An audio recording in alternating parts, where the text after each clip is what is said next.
Assalamualaikum warahmatullahi wabarakatuh. Waalaikumsalam warahmatullahi wabarakatuh. Mari kita mulai. Bismillahirrahmanirrahim. Orang yang berzikir itu hidup, dan orang tidak berzikir itu mati. Orang yang tidurnya seperti bangkai dikencingi setan. Tolong dijelaskan. Gunakan hidup sebelum mati. Dalam keadaan sakit, amalan-amalan sehari-hari hanya berzikir. Orang tua, saudara-saudara saya tidak peduli perintah, tidak peduli larangan, tidak peduli halal haram. Kalau diingatkan jawabannya yoben. Dengan kajian tidak suka, tidak mau mendengarkan. Apa hatinya sudah mati, Ustaz? Yang pertama, orang berzikir itu ya orang yang hidup. Orang yang tidak berzikir kepada Allah, meskipun dia masih bernafas, hakikatnya di sisi Allah dia dianggap sudah tidak hidup alias mati. Nabi kita juga pernah bersabda dalam hadis riwayat Bukhari juz 7 halaman 168, an Nabi Musa radhiyallahu anhu anna Nabiya sallallahu alaihi wasallam qala, dari Abu Musa al-Ash'ari bahwasanya Nabi kita pernah bersabda, masalul ladzi yazkuru rabbahu wal ladzi la yadhkuru masalul hayyi wal mayyiti. Perumpamaan orang-orang yang berzikir kepada Allah wal ladzi la yadhkuru, dan orang yang tidak berzikir kepada Allah, masalul hayyi wal mayyiti, seperti orang hidup dan orang mati. Sekarang kita ini diciptakan oleh Allah, tujuannya untuk apa? Untuk ibadah. Ibadah di situ berarti kita mengingat Allah. Jadi semua aktivitas hidup kita di dunia ini, kalau kita orang Islam, kita hamba Allah, maka aktivitas yang dilakukan harus bisa mengingatkan kita kepada Allah. Sehingga orang yang bisa melakukan ini, itu hakikatnya kemanapun dia berada, melangkahkan kakinya, dimanapun dia berada, dalam kondisi apapun, dia terus ingat Allah, zikir pada Allah. Sehingga tindak tanduknya, perilakunya, ucapannya, sikapnya tidak pernah jauh dari petunjuk-petunjuk Allah dan tuntunan Rasulullah. Karena setiap saat ingat pada Allah, apapun aktivitasnya, selalu merasa diawasi oleh Allah. Itulah orang yang hidupnya sesuai dengan tujuan yang Allah tetapkan untuk ibadah. Ya, kemanapun ingat Allah sudah. Orang yang dimanapun ingat Allah, sulit untuk maksiat pada Allah. Mau maksiat, dia merasa dan yakin betul bahwa Allah Maha mengawasi. Dalam kesendirian, tidak ada orang lain, dia mau maksiat, imannya mengingatkan bahwa Allah Maha mengawasi. Sekalipun kamu sendiri, kamu berbuat maksiat, Allah tidak sare, Allah tidak tidur, Allah Maha tahu. Itu orang yang ingat Allah. Sehingga ucapannya, perbuatannya, perilakunya, tindak tanduknya itu dikendalikan oleh aturan agama Allah ini, bukan dikendalikan oleh hawa nafsu. Orang yang hidupnya dikendalikan hawa nafsunya, baik ucapannya, perilaku, perbuatannya, itu di sisi Allah dianggap sudah mati sudah. Karena dia sudah keluar dari tujuan penciptaannya. Ya, manusia diciptakan untuk ibadah, tetapi menjalani hidup di dunia sebagai amanah dari Allah ini, justru Justru yang dikedepankan adalah hawa nafsunya, tidak ingat Allah lagi dah. Allah ingatkan untuk mencari rezeki secara halal dan thayyib, tidak peduli. Allah ingatkan tentang riba, dia tidak peduli, yang penting dapat uang. Allah ingatkan jangan dekat-dekat zina, dia tidak peduli, yang penting terpuaskan hawa nafsunya. Allah larang ini itu nggak peduli, yang penting dia ikut terus hawa nafsunya. Meski dia masih punya nyawa, bisa kesana kemari, masih bisa bicara, masih bisa bernafas, namun dia sudah dianggap mati oleh Allah. Ini perumpamaan orang hidup yang senantiasa ingat pada Allah dan orang hidup yang tidak ingat dengan Allah, seperti orang hidup dan orang mati. Kemudian orang yang tidur telinganya dikencingi setan, itu gambarannya dalam hadis Nabi itu orang yang tidur semalaman sampai pagi dia tidak bangun, sehingga malam hari tidak mendirikan sholat malam. Orang yang tidurnya seperti itu, kata Nabi, dia tidur semalam suntuk sampai pagi, malam hari dia tidak bangun untuk sholat malam, itu telinganya dikencingi setan. An Abdillahi, dari Abdullah bin Mas'ud, Zukira inda Rasulillah sallallahu alaihi wasallam rajulun nama lailatan hatta asbaha. Disebutkan di sisi Rasulullah sallallahu alaihi wasallam seorang laki-laki yang tidur semalaman tanpa bangun sampai pagi. Tidak bangun untuk mendirikan sholat malam, dia tidur sampai pagi. Mendengar itu Nabi kita bersabda, "Zaka rajulun balas syaitanu fi udhunaihi au qala fi udhunihi."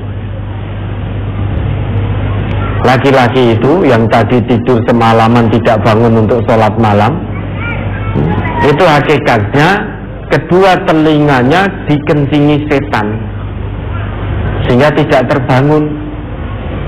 Jadi turun lagi yo angler banget gitu loh. Ada apa itu telinganya ora tengen gitu. Bahkan alarm bunyi 10 kali juga tenang saja.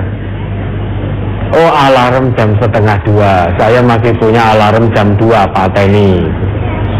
Alarm bunyi jam 2. Oh, jam 2 saya masih punya 2:30, subuhnya masih 4:30 kok. Matikan lagi. Jadi nyetel alarm, niatnya bagus, pengen sholat malam, sehingga alarmnya ini berlapis-lapis. Kalau niat tenan, alarm itu jangan berlapis. Itu setan masuk dari situ nanti, dari alarm itu. Ngopo tangi saiki, alarmmu si enek jam 2 loh. Nanti jam 2 berbunyi kita matikan lagi. Setan bisiki, masih ngantuk, masih dingin, apalagi hujan sekarang. Kamu masih punya alarm 2:30. Dan 2:30 insya Allah nanti kamu lebih khusyuk. Oh, itu bisikan setan, koyone apik toh. Begitu 2:30 bunyi dimatikan juga alarmnya. Dibisiki lagi jam 3, 2:30 bunyi, setan bisiki kamu masih punya jam 3. Bar bisiki baru nguyui. Akhirnya jam 3 dimatikan juga alarmnya. Terus begitu sampai menjelang subuh, akhirnya terbangun nili, wah karek 10 menit itu sholat malam nggak nyandak, padahal sholat harus khusyuk. Itu masih ada bisikan baik masuk, sudah sholat witir saja. Wah, bisikan buruknya juga muncul lagi, witir tok kurang afdol. Witir tok kurang afdol, Nabi saja 11 rakaat tok. Wis besok wae, besok saja disiapkan tenanan. Nah, Bapak Ibu pernah dikencingi setan? Nah, ya begitulah rasanya dikencingi setan. Gitu. Begitulah kalau kita tidur semalaman, tidak bangun di malam hari untuk mendirikan sholat malam, lah itulah kita sedang, telinga kita dikencingi oleh setan. Lah rasanya bagaimana? Ya seperti itu rasanya. Insya Allah kita pernah merasakan semua. Maka mulai malam ini jangan sampai lagi, jangan kita siapkan telinga kita untuk tempat kencing setan, jangan. Mulai malam ini, ayo kita sama-sama mengingatkan. Jangan hanya kirim posting-posting di WA atau tahajud call, ayo tahajud, berarti send itu dikirimkan tidur lagi, ya. Kirimkan tidur lagi. Melu-melu ngirim tok gitu. Dan dikira tahajud. Nah, itu yang tahu kita dan Allah. Itu gambaran orang yang tidur, yang telinganya dikencingi oleh setan. Adapun sekarang yang bertanya tadi, bapak atau ibu tadi, diuji dengan sakit oleh Allah, tidak apa-apa. Bertahun-tahun hanya bisa berbaring. Ini pas dengan brosur kita. Satu hal, terus bangun keyakinan pada Allah. Memang tidak mudah. Setan terus akan bisikkan sesuatu hal yang buruk kepada panjenengan agar tidak sabar, agar suudzon kepada Allah, agar mengeluh. Setan tidak mau fisik jenengan sudah sakit, kok hatinya masih sehat, masih bertaut pada Allah, lesannya masih terus digunakan berzikir kepada Allah. Setan tidak mau, wis loro kaya ngono, bertahun-tahun hanya bisa berbaring, kok yakin dengan Allah itu loh. Setan begitu. Maka akan bisiki panjenengan dengan bisikan-bisikan yang buruk. Lawan bisikan setan. Inna syaitana lakum adu fattakhiduhu aduwa. Sesungguhnya setan itu musuh yang nyata bagimu. Karena setan ini musuh yang nyata, perlakukan setan sebagai musuh, jangan diperlakukan sebagai teman. Tandanya kita memperlakukan setan sebagai musuh, berarti kita tidak mengikuti bujuk rayunya. Kalau kita mengikuti bujuk rayunya, berarti kita menjadikan setan sebagai sahabat setia, bukan sebagai musuh lagi. Kalau musuh kita jadikan sahabat setia, maka kita yang akan dikalahkan. Kita yang akan dikalahkan. Maka sabar, tetap tawakal kepada Allah, husnudzon pada Allah, tetap tersenyum menjalani amanah hidup dari Allah ini. Diuji dengan sakit bertahun-tahun hanya bisa berbaring, yakinlah ada derajat yang sangat tinggi yang sedang Allah siapkan untuk panjenengan. Dengan catatan panjenengan terus bisa bersabar tanpa batas. Apalagi kalau sampai ini tadi sakit hanya bisa berbaring saja puluhan tahun. Sedangkan Nabi kita saja ngendika, ma min muslimin yusibuhu adza maradun fama siwahu illa hattallahu sayyiatihi kama tahuttus syajaratu waraqaha. Tidaklah seorang muslim apabila diuji dengan penderitaan berupa sakit atau yang lainnya, dia bersabar, yakin pada Allah, menyerahkan semuanya kepada Allah, fisiknya boleh sakit, hatinya tetap sehat, senantiasa bertaut pada Allah, maka yang dijanjikan oleh Nabi, Allah akan hapus dosa-dosa kita. Allah akan hapus dosa-dosa panjenengan seperti pohon menggugurkan daunnya. Jangankan sakit berat, kita tertusuk duri saja menurut Nabi, dosa kita digugurkan oleh Allah. Ma min muslimin yusibuhu adza syauqatun fama fawqaha illa kaffarallahu biha sayyiatihi kama tahuttus syajaratu waraqaha.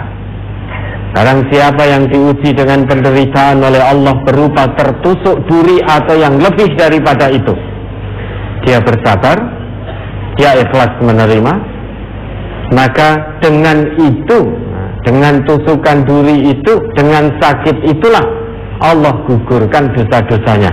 Kama tahuttus syajaratu waraqaha, sebagaimana pohon menggugurkan dedaunannya. Jadi yakinlah pada Allah. Diuji sakit seperti ini bukan berarti Allah sedang menghinakan, bukan. Tetapi Allah hendak mengangkat derajat panjenengan tinggi-tinggi di sisinya. Yakinlah semuanya akan baik-baik saja selama Allah bersama dengan kita. Meski sakit tidak apa-apa, selama Allah masih bersama dengan kita, hati tetap tenang, hati tetap ikhlas, hati tetap yakin pada Allah. Yakinlah kalau Allah sudah membersamai kita, everything will be alright. Semua akan baik-baik saja. Ya, adapun keluarga belum mau ngaji, belum mau mendengarkan, ya terus dinasihati. Terus dinasihati senantiasa sambil didoakan, mudah-mudahan dibuka hatinya. Memang tidak bisa dipaksakan. Petunjuk itu urusan hamba dengan Allah. Kewajiban kita hanya menyampaikan. Perkara diterima, yaitu urusan yang bersangkutan dengan Allah. Ditolak pun juga urusan yang bersangkutan dengan Allah. Kita tidak bisa, sekalipun itu anak kandung kita sendiri, kita tidak bisa memberikan hidayah pada anak kandung kita sehingga mau ngaji Quran Sunnah, tidak bisa. Nabi Nuh seorang nabi, seorang rasul, tidak kuasa memberi hidayah anaknya yang mati dalam kekafiran. Tidak kuasa memberi hidayah pada istrinya. Itu Nabi Nuh. Nah, kita masih banyak dosa. Bukan Nabi, bukan Rasul. Namun demikian kewajiban kita menyampaikan kebenaran dari Allah, kebenaran dari Rasulullah. Istiqomah dalam penyampaian, jangan bosan. Termasuk sabar dalam menyampaikan kebenaran, itu satu kewajiban. Menyampaikan kebenaran ini harus sabar tanpa batas pula. Aja ora ditampa terus mutung, wis yo wis nek ngono karepmu. Rasakno dhewe, nah itu mutung jenenge. Maka terus sampaikan dengan cara yang hikmah, mau'idhah hasanah. Ud'u ila sabili rabbika bil hikmati wal mau'izatil hasanah wajadilhum billati hiya ahsan. Hikmah, mau'idhah hasanah berarti dengan untaian-untaian kalimat yang membekas di jiwa, sentuh fitrahnya. Kalau selama ini mungkin ngandani keluarganya dengan ngoso, artinya pengennya cepat dan ditompo, cepat segera diikuti oleh keluarganya, maka dirubah dengan pelan-pelan, tadriji, bertahap, dengan untaian-untaian kalimat yang membekas di jiwa, tersentuh fitrahnya, terbuka fitrahnya. Selain itu, sabar pula dalam mendoakan, mudah-mudahan dibuka hatinya sehingga mau menerima Quran dan Sunnah sebagai pedoman hidupnya. Maka terus sabar, bangun kesabaran, bangun keikhlasan, ketawakalan kepada Allah. Memang untuk bisa selamat, Nabi kita berpesan, ukhtu aliman, au muta'alliman, au mustami'an, au muhibban, wala takunil khamis fatahlik. Jangan jadi golongan yang kelima. Kalau bisa jadi orang yang alim, paham betul. Untuk bisa menjadi alim, paham, maka butuh proses yang namanya muta'allim, yaitu belajar, dalam bahasa kita ngaji. Untuk bisa paham agama ini tidak ada cara lain kecuali ngaji. tadabbur Quran, tadabbur sunnah. Untuk mau ngaji maka ada prosesnya, yaitu senang mendengar dulu, mustami'an, mendengarkan dengan telinga. Jadi mendengar dulu untaian-untaian, nasihat-nasihat yang landasannya dari Quran dan sunnah. Untuk bisa mendengarkan dengan istiqomah butuh cinta, rasa cinta dulu. Jangan kalau tidak cinta, tidak mungkin hadir di sini untuk kersa mendengarkan berjam-jam. Nah, maka wala takunil khamis fatahlik. Jangan jadi golongan kelima binasa.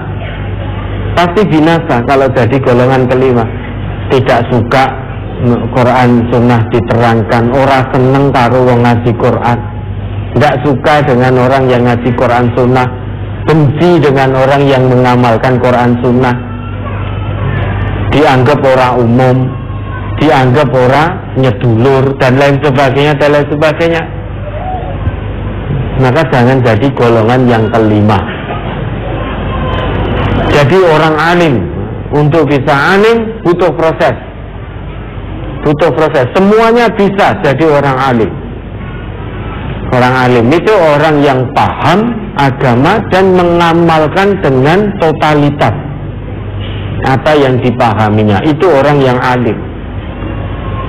Untuk mengarah sana butuh proses yang disebut muta'alim tadi, menjadi pembelajar. Untuk menjadi pembelajar salah satu, dia harus mau mendengarkan. Untuk bisa mendengarkan istiqomah, dia harus punya rasa cinta dulu pada apa yang akan didengarkan. Kalau rasa cinta saja tidak ada, maka dia jadi golongan kelima. Orang seneng ngrungokke Quran sunnah diterang-terangke,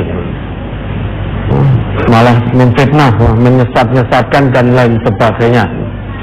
Itu berarti tidak suka Quran sunnah dijelas-jelaskan.